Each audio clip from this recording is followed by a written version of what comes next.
할렐루야. 하나님의 크신 사랑이 이 시간 우리 가운데 가득한 줄 믿습니다. 오늘 우리는 시편 67편 1절로 7절의 본문을 가지고 행동하는 믿음 13번째 시간 깨달음이라는 제목으로 하나님의 말씀을 함께 나누도록 하겠습니다. 한 가지 여쭤보겠습니다. 여러분 가정생활 하거나 또한 직장생활 또한 학교 생활을 하는 우리 모두들에게 지혜는 매우 귀중한 재산입니다. 그런데 무엇이 또한 어떤 사람이 지혜로운 사람일까요? 가령 예를 든다면 학교에서 누가 지혜로운 학생입니까? 또한 직장에서 새롭게 직원이 왔습니다. 누가 똑똑한 사람일까요? 바로 깨닫는 것을 잘하는 사람이 지혜로운 사람입니다. 아무리 가르쳐줘도 깨닫지 못하면 그 사람을 향하여 야, 저 사람은 지혜롭다, 똑똑하다 말할 수가 없겠지요. 상대방의 마음을 깨닫는 것, 이만큼 큰 재산은 없습니다. 상대방이 무엇을 원하는지, 지금 내가 어떤 행동, 어떤 반응을 해야 하는지를 바로 아는 사람이 지혜로운 사람입니다. 그 말인즉 깨달음이 있는 사람이어야 됩니다. 이 상황을 깨닫는 사람, 지금 상대방이 어떤 마음인가를 깨닫는 사람, 그래서 어떤 반응을 보이는가, 이것이 바로 지혜로운 사람인 것이죠. 하나님께서 지금 나에게 무엇을 원하는지 이것을 깨닫는 사람이 바로 행동하는 믿음을 가진 자요, 지혜로운 믿음을 가진 자입니다. 오늘 본문의 시편 저자는 그래서 매우 지혜로운 사람이라고 말할 수가 있습니다. 왜냐하면 하나님의 마음을 깨달았기 때문입니다. 시편 67편의 저자가 누구인지를 우리가 안다라면 이 시편의 배경과 이 사람이 어떤 사람인가를 안다라면 좀 더 깊은 이해를 할 수 있겠지만 공교롭게도 이 시편 67편의 저자를 알 수는 없습니다. 하지만 이 시를 보면 시인은 아주 위대한 진리를 깨달았다는 것을 쉽게 알 수 있습니다. 우리 1절을 같이 한번 읽어봅니다. 시작! 하나님은 우리에게 은혜를 베푸사 복을 주시고 그의 얼굴빛을 우리에게 비추사라고 말하고 있습니다. 시인이 깨달은 진리는 복과 은혜는 오직 하나님께서만이 주실 수 있다라는 것입니다. 복, 얼마나 좋은 단어입니까? 은혜, 우리가 사모하는 것이죠. 누가 준다고요? 하나님께서만이 준다라는 것입니다. 하나님께서 은혜를 주셔야 곧 하나님께서 인간들을 긍휼히 여기지 않는다라면 우리는 단 한순간도 살 수 없다라는 것을 이 시편 저자는, 이 시인은 깨달았던 것입니다. 오늘 1절의 본문에 아주 중요한 단어가 있습니다. 하나님이 얼굴빛을 우리에게 비춘다라는 말의 표현은요, 하나님께서 은혜를 주신다라는 성경적인 표현입니다. 하나님께서 은혜를 베푸신다라는 성경적인 표현이죠. 여러분 생각해 보십시오. 사랑하는 사람이 바라보는 얼굴. 내가 좋아하는 사람이 내가 좋아하는 사람을 바라보는 얼굴. 어떤 얼굴로 바라봅니까? 찡그리고 화낸 얼굴로 바라봅니까? 그렇지 않죠. 기쁘고 행복한 얼굴로 바라봅니다. 반대로 미워하는 사람을 바라보는 얼굴의 표정은 어떻습니까? 옆 사람이 지금 나의 마음을 힘들게 했어요. 나를 화내게 만들었어요. 어떤 얼굴로 바라보십니까? 가히 상상할 수 없는 얼굴이겠죠. 어제 여러분들을 힘들게 했던 사람의 얼굴을 생각해 보십시오. 사랑하는 사람의 얼굴과 미워하는 사람의 얼굴을 바라보는 표정이 같을 수가 없다는 것입니다. 하나님이 얼굴빛을 우리에게 비춘다라는 것은 두 가지 의미가 있습니다. 첫 번째는 사랑해서 바라보는 얼굴입니다. 우리를 사랑해서 바라보는 얼굴. 사랑했기 때문에 모든 것을 주고 싶어하는 마음으로 바라보는 얼굴입니다. 사랑했기 때문에 결과는요, 은혜를 베푸는 것입니다. 그래서 여기서 은혜를 베푼다라는 이 단어는요, 이 은혜를 베푸사라는 1절의 단어는요, 미완료 시제로 표현됐습니다. 즉 이 말은 계속적으로 내가 너에게 은혜를 줄 것이다 라는 뜻입니다. 왜요? 사랑하기 때문에. 사랑하는 자녀에게는 모든 것을 주고 싶습니다. 저도 아깝지가 않아요. 저도 항상 부족하다고 생각해요. 더 주고 싶어요. 왜요? 사랑하니까요. 여러분, 은혜의 뜻이 무엇인지 아십니까? 은혜. 은혜를 베푸사 알아서 은혜란 단어는요, 조건 없이 주는 겁니다. 조건 없이 무작정.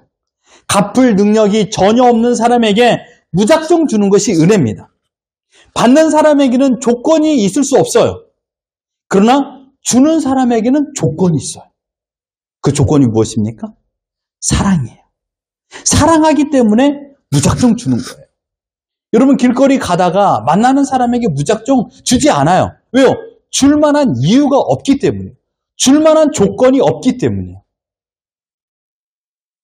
우리 주위에도 선한 일을 하는 사람을 종종 보게 됩니다. 자신보다 약한 사람을 돕는 것이죠. 고원에 가서, 또한 양로원에 가서 돕습니다. 또한 자선단체에 도네이션을 하는 사람들이 있습니다. 받는 사람들은 조건이 없어요. 그렇죠? 하지만 주는 사람은 사랑이라는 특별한 DNA가 있어가지고 조건 없이 자신의 시간과 자신의 힘을 희생하며 돕습니다. 자기 만족을 위함도 아니에요. 상을 받기 위함도 아닙니다. 오로지 한 가지 마음, 사랑이기 때문입니다. 사랑하니까 그들에게 돕는 것입니다. 어찌 하나님의 사랑과 비교할 수 있겠습니까?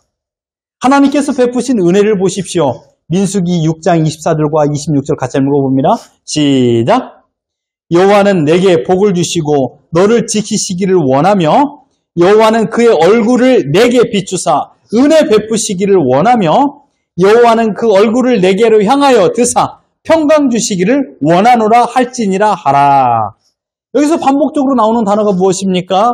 바로 여호와는 그의 얼굴을 내게 비추사 여호와는 그의 얼굴을 내게로 향하여 드셨다라고 말하고 있습니다. 왜 하나님께서 그의 얼굴빛을 비춥니까? 27절에 답이 있습니다. 같이 한번 읽어봅니다. 시작! 그들은 이같이 내 이름으로 이스라엘 자손에게 축복할지니 내가 그들에게 복을 주리라. 이스라엘은 나의 자손, 곧 내 백성이기 때문이라는 것입니다. 내 백성이기 때문에 내가 그들을 향하여 얼굴빛을 보여주고 그들에게 은혜를 베풀어주며 복을 준다라고 약속하여 주셨습니다. 하나님은 하나님의 백성을 향하여 언제나 변함없는 마음을 가지고 계십니다. 그것은 무엇입니까? 사랑입니다. 사랑해서 선택했고 그 선택한 백성을 사랑해서 구원하였고 그 구원한 백성을 사랑하여서 인도하여 주었으며 그 인도한 백성을 사랑하기 때문에 인도하는 방법으로 먹을 것, 마실 것, 입을 것을 무한대로 공급하여 주셨습니다.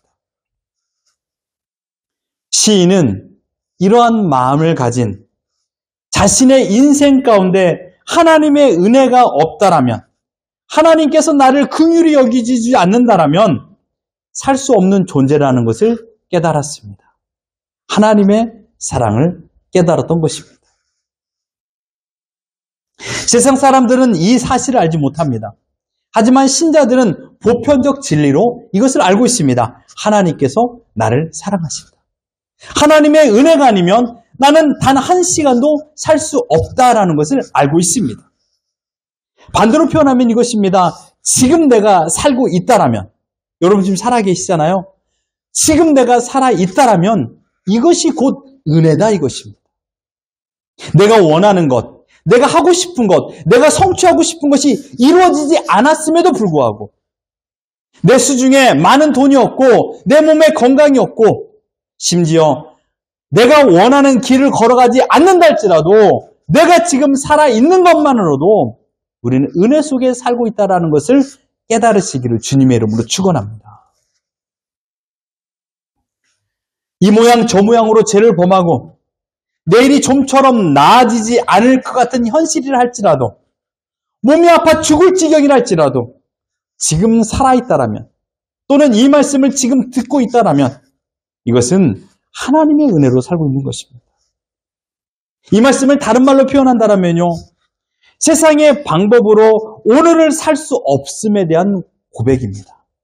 아무리 인간이 노력하고 아무리 지혜로운 사람의 어드바이스를 받는다 할지라도 세상적인 방법이고 하나님과 상관없다라면 그 사람은 단 한 시간도 온전한 길을 걸어갈 수 없다라는 고백인 것입니다.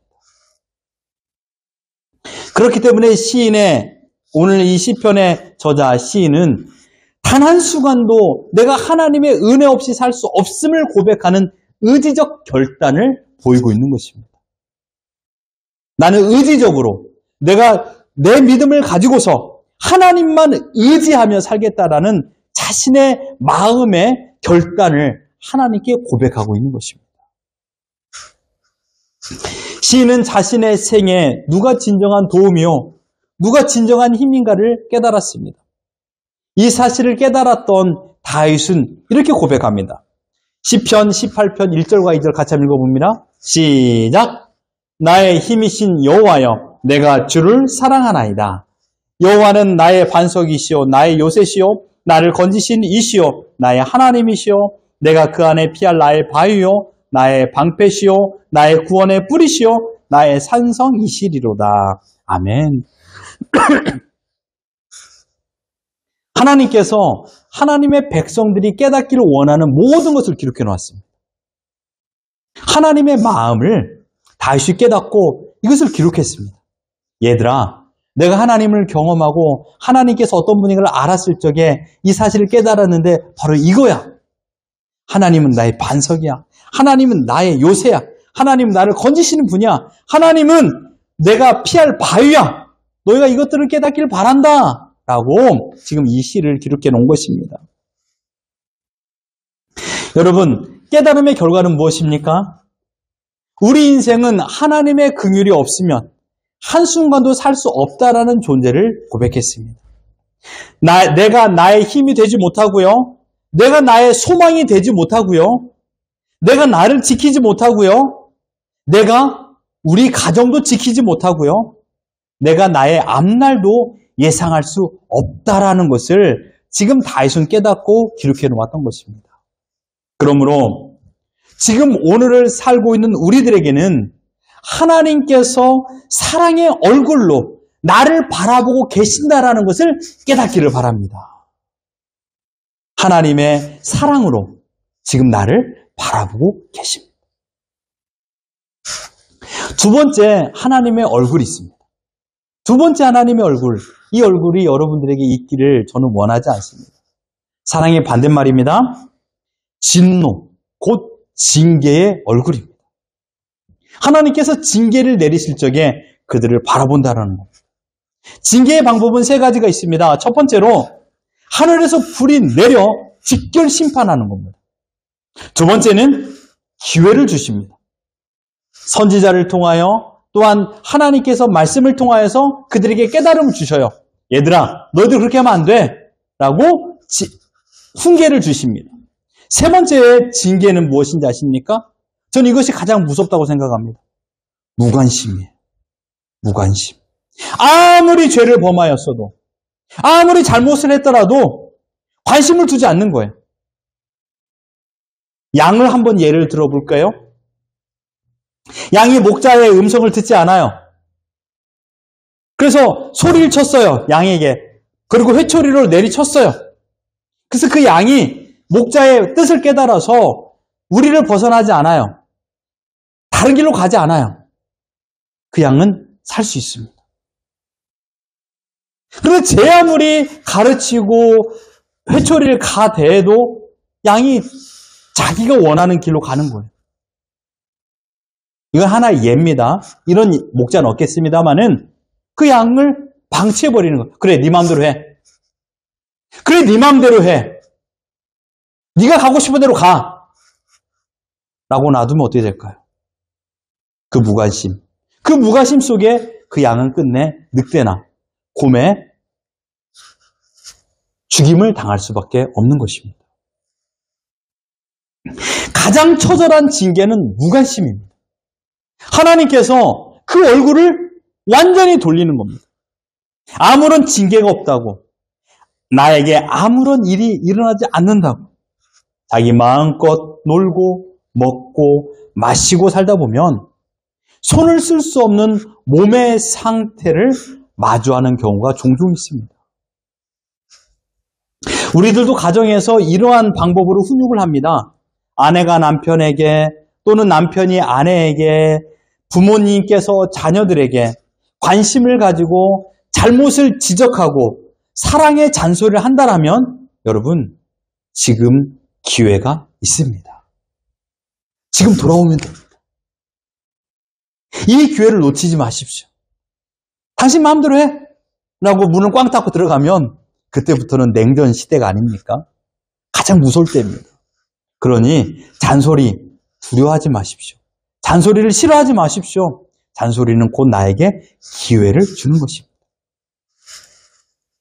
그런데 여러분, 하나님께서 얼굴을 내게로 향하여 징계를 내리실 때 이것은요, 그러므로 나를 싫어하거나 미워해서 내리는 징계가 아닙니다. 이 징계는 목적이 있습니다. 결국 나를 살리기 위한 하나님의 특별 레슨입니다. 징계의 방법으로 몸이 아프기도 하고요. 징계의 방법으로 경제적인 어려움이 찾아오기도 하고요. 징계의 방법으로 관계가 틀어지기도 합니다. 이 징계의 결국은 내가 나를 돌이켜보기 위한 방법이에요. 내가 나를 돌이켜보기 위한 방법으로 하나님께서 징계를 주신 겁니다. 무엇이 문제인가? 무엇 때문에 이렇게 어려워졌는가?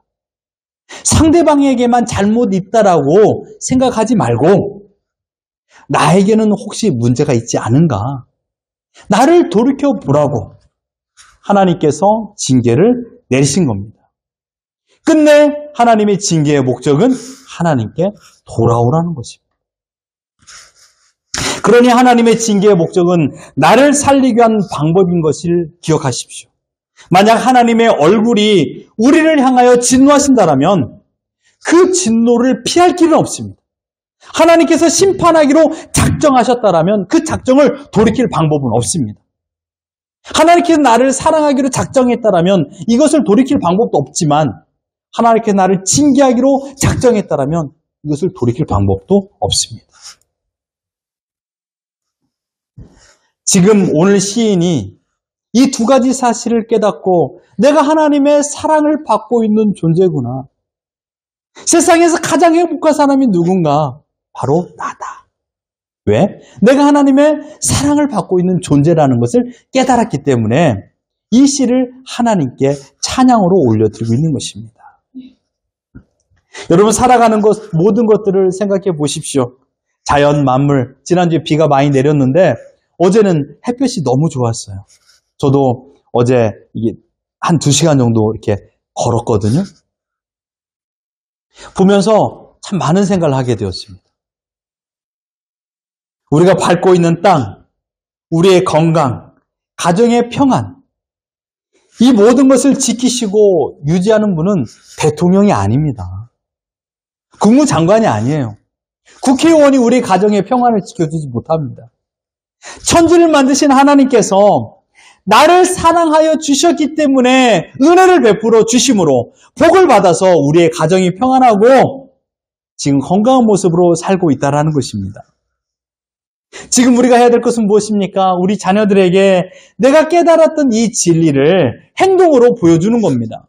가르쳐주는 것이지요. 하나님의 위대한 긍휼이 있으므로 내가 지금 오늘 살고 있다는 것을 말해주는 것입니다. 가족들이 모여 많은 얘기를 하게 됩니다. 요즘 가족들이 모이는 시간이 많이 있지 않습니까? 모여서 싸우지 마시고 모이는 것이 힘들다고 마음에 불편한 것을 말하는 것이 아니라 지금까지 지나온 모든 것들을 돌이켜보면서 하나님의 인도하심을 서로 나누는 것입니다.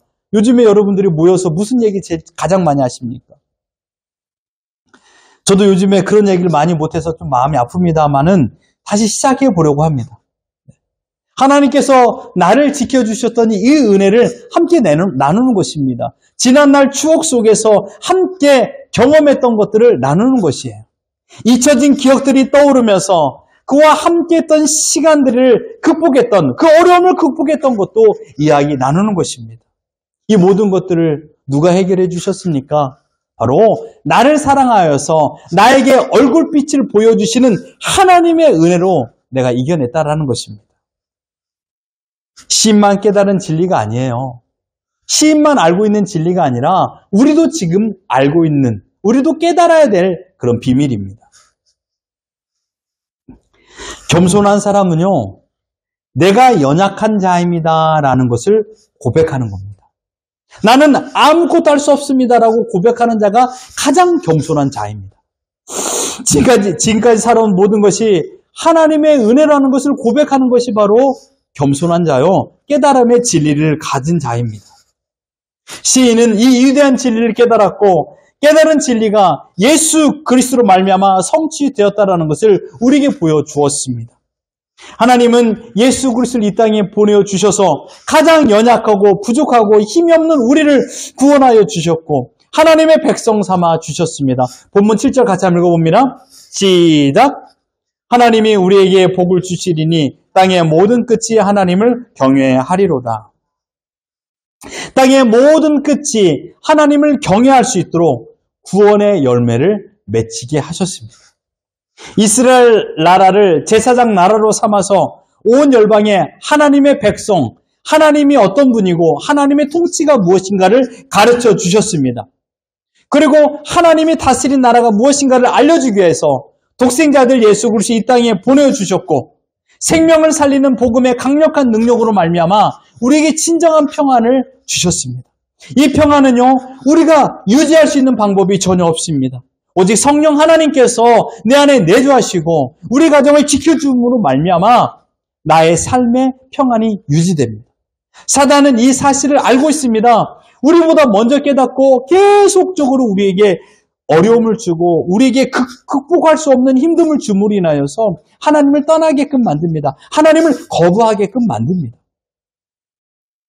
그러나 나를 사랑하사 자기 몸 버리신 예수 그리스도의 사랑이 어찌 우리를 끊을 수 있겠습니까? 하나님의 사랑은 결단코 우리를 향하여 외면의 눈길을 보이지 않습니다. 끝까지 우리를 사랑하여 주시고 우리에게 하나님의 얼굴빛을 보여주십니다. 욥기 23장 10절 같이 한번 읽어봅니다. 시작! 그러나 내가 가는 길을 그가 아시나니 그가 나를 단련하신 후에는 내가 순금같이 되어 나오리라. 공교롭게도 어제 우리가 토요일 기도 욥기 말씀을 하는데 이 말씀이 있어가지고 이 말씀을 가지고 우리 성도님 한 가정을 위해서 기도하지 않았습니까? 나를 단련하신 이유는 내가 미워서가 아닙니다. 나를 쓸모있는 정금이 되게 하기 위한 방법으로 하나님은 나를 단련하십니다. 근데 여러분 이 사실 아십니까? 돌덩이를 아무리 재련해도 금이 되지 않습니다. 나무를 아무리 다듬어도 금이 되지 않아요. 여러분, 금이기 때문에 재련하면 금이 되는 것이에요. 여러분이 스스로 나는 돌덩이다, 나는 쓸모없는 마른 장작이다 라고 생각하지 마십시오. 여러분은 하나님께서 너무나도 사랑하는 자녀입니다. 하나님은 여러분을 너무나도 사랑하기 때문에 그 얼굴을 보이시는 겁니다. 여러분은 지금 하나님의 사랑을 받은 정금입니다. 정금. 정금인지 모르기 때문에 이 징계를 통하여 더러운 불순물을 제거하고 이제 순전한 정금을 만들기 위하여 하나님께서 나를 단련하고 있는 것입니다. 단련의 시간은 너무나도 아프고 고통스럽지만 끝내 단련의 목적, 재련의 목적은 나를 정금으로 만들기 위함입니다. 우리 모두는 지금 그 재련 과정을 경험하고 있는 것입니다. 너무 힘들기 때문에 포기하고 싶은 생각이 듭니다. 하지만 어려울 때마다, 힘듦이 있을 때마다 이렇게 깨달음을 가지십시오. 내가 지금 정금이 되어가고 있구나. 나를 정금이 되게 하기 위하여 지금 나에게 어려움을 주었고 지금 나에게 이런 형편을 주었구나 라고 생각하고 깨달은다라면 이 깨달음이 행동하는 믿음의 가장 자양분이 될 것입니다. 사랑하는 성도 여러분, 우리는 이 위대한 진리를 성령님의 강력한 역사로 깨닫게 되었습니다. 그러므로 깨달음이 곧 복입니다. 아내의 마음을 깨닫는 것, 이건 복이에요. 남편이 무엇을 원하는 것을 깨닫는 것, 이것은 복이에요. 부모님이 나에게 무엇을 원하는 것을 깨닫는 것, 이것은 가정의 평안을 유지하는 방법이에요. 우리 자녀들이 무엇을 원하는 것을 내가 깨닫고 말해주는 것, 이것은 큰 복입니다. 이 진리는 아무나 깨달을 수가 없습니다. 우리를 구원하시기로 작정하신 하나님의 사랑을 깨달았기 때문에 우리 은혜 가운데 오늘을 살고 있는 것입니다. 그 하나님은 깨달음을 통하여 우리에게 또 한 가지를 말씀해 주셨습니다. 아무것도 두려워하지 말아라. 아무것도 두려워하지 말아라. 하나님의 뜻이 무엇인지를 알고 그 뜻에 순종하고 살아간다라면 내 앞에 펼쳐진 모든 일들을 아무것도 두려워하지 말아라. 내년, 오늘, 아니 내일 어떤 일이 일어날지 아무것도 두려워하지 말아라 라고 우리에게 말씀하여 주셨습니다. 왜 그렇습니까? 하나님 자신이 너의 반석이 되어주고 너의 힘이 되어주고 피할 요새가 되어주신다라고 약속하여 주셨기 때문입니다. 그 약속을 믿고 그 약속을 경험하고 그 약속을 깨닫는다라면 우리는 결단코 두려움 없이 오늘을 살아갈 줄 믿습니다. 오늘 우리에게 이 위대한 진리를 깨달아 주신 하나님을 찬양하며 구원의 하나님만을 신뢰하며 구원의 감격 가운데 찬양하며 살아가는 우리 모두가 되기를 예수 그리스도 이름으로 축원합니다.